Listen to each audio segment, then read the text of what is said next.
जैसे आपकी यूनिट 1 हो चुकी है और यूनिट 2 रह रही है, या तो यूनिट आपकी 4 यूनिट में 3 हो गई, ठीक है। नमस्कार, मैं संस्कार परीक्षित। स्वागत है आप सबका मेरे चैनल पे। और आज मैं बात करूँगा जितना जितना मुझे एक्सपीरियंस है अपने जो एग्ज़ाम्स मैंने दिए हैं पास्ट में। जैसे डिप्लोमा मैंने करा है इलेक्ट्रिकल इंजीनियरिंग में, तो उसमें जो जो मेरे को मतलब स्ट्रेटजीज़ कैसी कैसी रहती थी मेरी एग्ज़ाम्स के लेके, और क्या मूव मैं करता था, ठीक है। और अभी जैसे मैंने रिसेंटली मैं pursuing B Tech in artificial intelligence and machine learning में, तो उसमें मेरे जैसे एग्ज़ाम्स होते हैं तो उसमें क्या स्ट्रेटजीज़ मेरी रहती है। और एक और सवाल होता है ना बच्चों का, तो देखो ये वीडियोस सबके लिए होगी ना, कि एक एवरेज के लिए भी, एक टॉपर के लिए भी, एक क्यों? क्योंकि मैं ओनली 1-2 या 2 दिन पहले ही पढ़ता हूँ पेपर के पहले। उसमें एग्ज़ाम्स के हाँ भाई क्या-क्या इम्पोर्टेंट्स है, क्या-क्या आता ही आता है। Previous year question paper analyse करके मैं कर लेता हूँ। हाँ, ये सब बातें हम करते हैं। 12th के बाद ही सीधा फर्स्ट ईयर में आया। फर्स्ट ईयर में उसका एक स्ट्रैटेजी रहती है कि जैसे अप्लाइड मैकेनिक्स है, अप्लाइड मैथमेटिक्स है, उनको लेके क्या-क्या स्ट्रैटेजीज़ बच्चे की रहनी चाहिए, है ना? और चलते-चलते वो एंड टर्म जब सेकंड ईयर में इंजीनियरिंग के सब्जेक्ट्स आते हैं, एक एक अच्छे कोर सब्जेक्ट्स आते हैं उसकी पर्टिकुलर फील्ड को लेके, तो उसमें वो क्या कर सकता है ना। और एंड टाइम आता है तो बंदा स्ट्रेस में, तब मिड टर्म होते हैं तो स्ट्रेस में हो जाता है कि हाँ कैसे करूँ 30 नंबर का स्ट्रेस होता है उसे, है ना। जैसे आई एम फ्रॉम आईपीयू, तो मेरे कॉलेज में तो यही होता है, जैसे 25 नंबर का इंटरनल होता है एंड 75 नंबर का एंड टर्म होता है, ठीक है। इन चीज़ों का होता है। तो हम स्टार्ट करते हैं। फर्स्टली चीज़ जो मैं फॉलो करता हूँ कि फर्स्ट पहले तो मैं निकाल लेता हूँ सिलेबस। सिलेबस प्रिंट आउट निकाल लेता हूँ, और जिससे ना सिलेबस को मैं पूरा पढ़ लेता हूँ। पूरा पढ़ के फिर देन मैं टॉपिक सारी की सारी चीज़ें जहाँ जहाँ से मेरे को मतलब कंटेंट उसका मिलता है, एक एक टॉपिक निकाल के यूट्यूब से देखा, फिर एक वेबसाइट से देखा, वेबसाइट से देखे, फिर खुद की अंडरस्टैंडिंग भी करी। हाँ, कि आप एआई को भी बहुत अच्छा रेफर कर सकते हो, कि परप्लेक्सिटी इतना बढ़िया है ना, वो यूज़ कर सकते हो एज अ चैट जीपीटी। मैं रिकमेंड करूँगा, हाँ अच्छा है ना, बढ़िया। जो मेरा पर्सनल यूज़ है उसमें कंटेंट आपको बहुत छोटा मिलेगा, है ना। जो आपको पेपर में लिखना है, जो आपकी क्वांटिटी है ना, उसके हिसाब से आपको बहुत कंटेंट कम मिलेगा ना। और फर्स्टली आपने ये करा, उसके बाद आप प्रीवियस ईयर क्वेश्चन पेपर उठाओ। उसमें क्या क्या मतलब क्वेश्चंस रिपीट होते हैं, और क्योंकि आपको पता है 4 यूनिट आनी है ना, सिलेबस में 4 यूनिट आनी है। 4 के बाद एक एक यूनिट उठा लो, पहली करो, फिर दूसरी करो, थर्ड पे जाओ ना, फिर चारों को करके फिर सारी चीज़ें एक बार रिवाइज करके अच्छे से। प्रीवियस ईयर क्वेश्चन पेपर आपने पढ़ ही लिया है पहले, क्या क्या इंपॉर्टेंस है, और आप जब पढ़ते रहोगे ना पता लगता रहेगा, हाँ इसमें टाइम वेस्ट नहीं करना है, इसमें ये पढ़ना है, ये नहीं करना है। देन आपने एक पर्टिकुलर नोट्स बना लिए, जैसे यूनिट 1, यूनिट 2, यूनिट 3, यूनिट 4, ठीक है, चारों के बना लिए। फिर देन आप यूनिट 1 स्टडी करो, पूरा करा। एक प्लेन पेपर लेना, स्टडी करो। जैसे एक टॉपिक है, जैसे डीप लर्निंग ले लेते हैं, है ना, उसके बारे में आपने पढ़ा, ठीक है। पढ़ के आप लिख दो डीप लर्निंग शॉर्ट में, एकदम ओनली 4 वर्ड्स में आपने डीप लर्निंग बिल्कुल एक्सप्लेन करनी है। जैसे आई शो यू, जैसे ये है पन्ना, ठीक, जिसे हम सिनॉप्सिस बोलते हैं ना, इसे सिनॉप्सिस बोलते हैं। सिनॉप्सिस जो मदद करते हैं ना आपके एग्जाम्स में, एकदम होता है कि रिवीजन इतनी फास्ट होती है ना इससे, कि आपने एक टॉपिक है, 15 पेजेस में नोट्स आए हैं, उसको एक पेज में कैसे करना है, वो सिनॉप्सिस होते हैं, ठीक है। कि आप ज़रूरी नहीं है कि हर बार वही वीडियो देखोगे, हर बार वही नोट्स 15 उठा के ऐसे ऐसे देखोगे, इतना टाइम नहीं रहता लास्ट के टाइम पे, ठीक है। पहली बात है ना। दूसरी बात आप करो ये, ठीक है, आपने डीप लर्निंग पढ़ा, उससे डीप लर्निंग ऐसे लिखा, डीप लर्निंग लिख के, है ना, 1 2 3, ठीक है, 3 चीज़ हो गई। 3 चीज़ होके आप नेक्स्टली पढ़ सकते हो, ये एक टॉपिक हो गया। फिर यहीं से एक, फिर यहाँ से एरो डालो, फिर छोटा छोटा छोटा छोटा छोटा छोटा, मतलब ऐसे ही दोनों पेजेस में भर दो। Let I am show you कि मेरे मतलब राइटिंग बहुत गंदी है, बट मैं सिनॉप्सिस कैसे बनाता हूँ मैं आपको दिखाता हूँ। जैसे ये लास्ट का, ये होता है मेरा लास्ट का जो होता है ना एक हाँ, जैसे यूनिट 1, है ना, यूनिट 2, ठीक है। और ऐसे ही करके ये सारी चीज़ें मैं रिवाइज करके ऐसे आ जाता है पूरा, है ना। शॉर्ट से शॉर्ट पूरा ना, देखो राइटिंग बहुत ज़्यादा मतलब बेकार है राइटिंग ना, थोड़ा अवॉइड करना, है ना। तो यूनिट 2 है, ठीक है। तो इसमें जैसे हमने सारी चीज़ें कर ली है रिवाइज, है ना।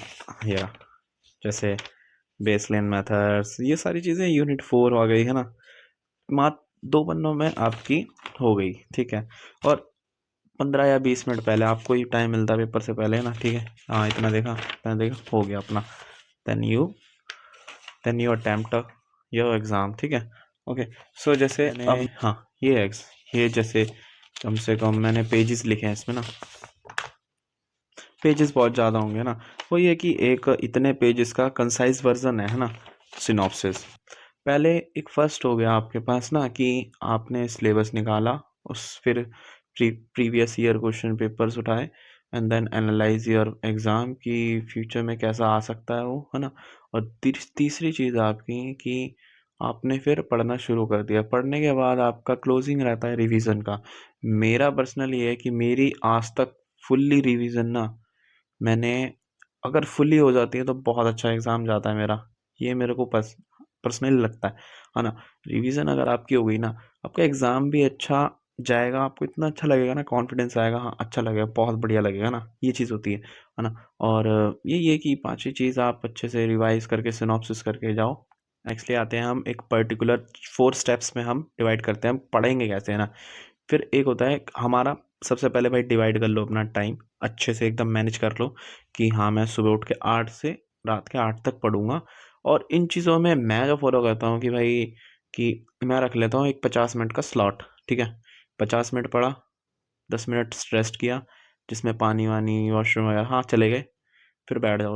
उसके बाद 50 मिनट फिर बैठ जाओ, क्योंकि एक फैक्ट फुल है और एक रिसर्च भी कहती है आपका स्पैन एक 25 मिनट्स तक होता है। बट आप 25 मिनट और एक्सटेंड कर लिया तो आप 50 मिनट बैठ सकते हो, अच्छे खासे पढ़ सकते हो, ठीक है। 50 मिनट के बाद आप पढ़ो, ठीक है। देन आपका एक टाइम ड्यूरेशन हो गया, हाँ, इस टाइम आपको डिज़ाइन कर लेना ताकि आपको ना दूसरा कोई टास्क है तो आपका मैनेजमेंट ना हो।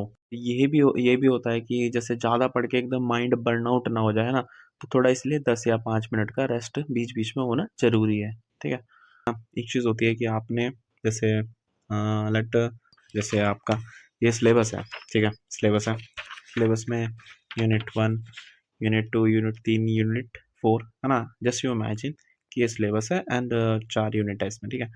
आपका 1 यूनिट आपने 4 घंटे, 3-4 घंटे लगा के पढ़ लिया। जब आप टिक करोगे सिलेबस पे कट मारोगे, जब एक चीज़ कट होती है ना, आप ना अपने नोटबुक पे यूनिट 1 दोबारा लिख लो, चाहे डायरी पे एक यूनिट 1 लिख लो, फिर आपने लिख लिया, cut, cut, cut, cut, cut, काटोगे ना, दैट बस जो सुकून मिलता है ना, वो सुकून कहीं नहीं है। जैसे आपने एक टास्क पूरा कर लिया तो अपने आप को रिवार्ड दो। मैं तो ये कहता हूँ कि अगर आपका एक टास्क है तो वो टास्क की ही एक कॉपी में लिखो, जब वो टास्क हो जाए कट मारो, टिक मारो, दैट इज़ रियली रिवार्ड। कि मतलब आपने टिक मारा और क्रॉस मारते हो ना कि हाँ, ये चीज़ हो गई है, कितना मज़ा आता है देखने में ना, और कितना अच्छा लगता है ना, ये चीज़। जैसा मैंने आपको बताया कि सिनॉप्सिस वो बहुत इंपॉर्टेंट है। जैसे यूनिट 1 हो उसकी सिनॉप्सिस बना लिया कि हाँ, ये मेन चीज़ है, हाँ, रिवाइज़ कर लिया, हाँ, ये चीज़ें है ना, ऐसे। और भाई चौथी चीज़, हाँ, ये होता है ना कि ग्रुप स्टडी, बोलते हैं ना कि लड़कियों की ग्रुप स्टडी होती है, लड़कों की नहीं होती भाई। कि उस वो कभी मतलब बना ही नहीं है ना, ऐसा कुछ नहीं होता, ठीक है। ग्रुप स्टडी भाई मैं पर्सनली बताऊँ तो जैसे 2-3 होते हैं ना दोस्त आपके, जो पढ़ने में भी यहाँ जो जहाँ आप फेरी काट रहे हो या हाँड रहे हो या कुछ भी कर रहे हो, वो भी आपके साथ में रहते हैं। बट जब पढ़ते हैं तब भी वो साथ में रहते हैं, ठीक है। तो वो जब पढ़ने में आपकी हेल्प करते हैं ना, कि वो जो चीज़ होती है ना, आपने गूगल मीट पे लिंक बनाया, गेट टुगेदर करा, और जैसे आपकी यूनिट 1 हो चुकी है और यूनिट 2 रह रही है, या तो यूनिट आपकी 4 यूनिट में 3 हो गई, ठीक है। मैं एज़ अ एक यूनिवर्सिटी का करिकुलम लेके चल रहा हूँ, ठीक है, जो यूनिवर्सिटी में कराया जाता है 10th। और जो आप कहते हो कि डिप्लोमे में क्या क्या स्टडीज़ हो सकती है, वो नेक्स्ट वीडियो में शेयर कर दूंगा आपको, ठीक है। आपकी यूनिट 1, यूनिट 3 और यूनिट 4 हो गई है ना, ठीक है। 3 हो गई, 2 रह रही है, दूसरी का रह रही है, तो यूनिट सेकंड आ रही है जैसे आपके ना। तो उसमें आप क्या कर सकते हो, आपने आपके दोस्त ने पढ़ रखी है, सारे टॉपिक पढ़ा है, आपको अपर अपर से समझा दिया, देन आप कर सकते हो चैट जीपीटी करा, या आप कोई सा भी एआई यूज़ कर सकते हो, है ना, अपने हिसाब से क्लाउड भी यूज़ कर सकते हो, वो भी बहुत बेटर है ना।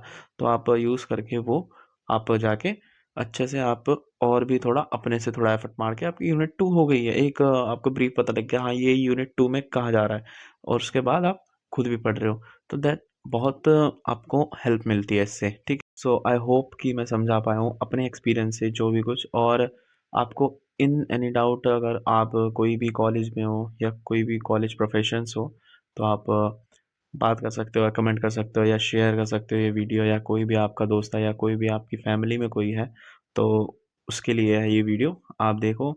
और जो भी आपको डिफ़िकल्टी लगती है कि गुस्से के साथ एक यूनिवर्सिटी की स्ट्रैटेजीज़ क्या होती हैं कि हाँ, पढ़ने का एक एग्ज़ाम है, मेनली है, आपको एक एग्ज़ाम देना है ना? है ना? मेनली एग्ज़ाम देना है, आपको सीजी मेंटेन करनी है, तो उसके लिए पढ़ना कैसे है, उसकी स्ट्रैटेजीज़ कैसे हैं, वो होता है ना? मैं भी था, मैंने भी ये सोचा नहीं था, क्रेडिट वगैरह नहीं पता होते थे, और ये चीज़ होती थी कि भाई परसेंटेज क्या ही करेंगे, पास होने के लिए पढ़ रहे हैं, 25 है, 15 लाने हैं, पास हो जाएँगे, बढ़िया है। बट ये है कि सीजी भी बहुत मेंटेन रखनी पड़ती है, मेंटेन रखना चाहिए भी इंसान को ना, कि वही है कि आप जैसे अभी किसी कॉलेज में जाते हो या कहीं भी जॉब पे जाते हो, तो ये जैसे एक होता है कि यहाँ 65 है, जैसे दैट इज़ एग्जांपल ऑफ ये डिग्री है मेरी, इस पे 65.6 मतलब 65% है इसकी ना, तो मैंने ऐसे रखा जी 65 है ना? साउंड अच्छा नहीं आया ना? अब अगर आपकी 9 है, ऐसे रखो 9 सीजीपीए है ना? हाँ, आज के ज़माने में नया मैटर नहीं करता, इतना नहीं करता, बट स्किल मैटर करती है। बट ये है ना कि कॉन्फिडेंस, हाँ भाई इतनी लाया हूँ मैं, है ना? ठीक है। पढ़ना पढ़ाई तो कभी बुरी वो नहीं जाती, हाँ, अगर आप डीपली पढ़ रहे हो तो वो भी बहुत बेनिफिट जाएगी ना आपके लिए। ठीक, so thank you so much for watching me. Okay, so आपको अगर पसंद आई हो ये वीडियो, अगर आपकी आपकी लाइफ में कुछ वैल्यू करी हुई है मेरी जो एक्सपीरियंस है जो मैंने शेयर करा है, तो आप लाइक कर सकते हो ये वीडियो एंड शेयर करो एंड सब्सक्राइब माई चैनल। और इन फ्यूचर मैं बहुत ट्राई करूँगा ऐसे ही पर्पस इससे जो जो बंदे को सीखनी चाहिए, जो जो मतलब यूथ को सीखनी चाहिए चीज़ें, जो जो मैं मेरे को आते, जो जो मैं सिखा सकता हूँ, वो मैं इन फ्यूचर वीडियोस के ज़रिए मैं आपको सिखा पाऊँ। सो थैंक यू। हरे कृष्णा।